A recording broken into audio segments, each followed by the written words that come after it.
Hi everyone, আমি nail artist Pallavi. আজ তোমাদের সাথে শেয়ার করতে চলেছি ওয়াটারমেলন আর্ট।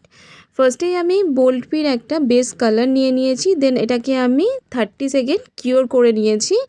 এরপর আমি ইউজ করছি ম্যাট টপ কোট, সেটাকেও আমি 60 সেকেন্ড কিওর করে নিয়েছি। দেন আমি ইউজ করছি সিলসের হোয়াইট কালার, এটাকে আমি চেষ্টা করছি যাতে ওয়াটারমেলনের একটা শেপ দিতে পারি। দেন সেটাকেও আমি 60 সেকেন্ড কিওর করে নিয়েছি। এরপর আমি ইউজ করছি একটা রেড কালার, এটাকে আমি হালকা হালকা করে স্প্রেড করে দিচ্ছি যাতে রিয়েলিস্টিক ওয়াটারমেলনের মতো দেখতে হয়।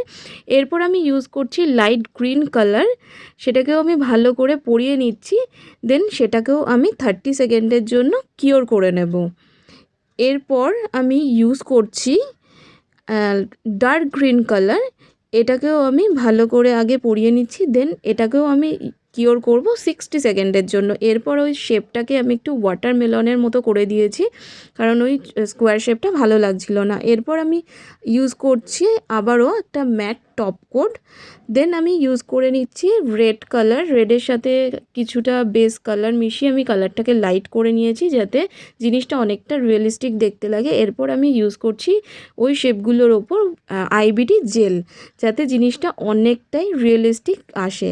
দেন এবারে ইউজ করছি একটা ব্ল্যাক কালার, আমি সেটা দিয়ে একটা সিডস বানাচ্ছি।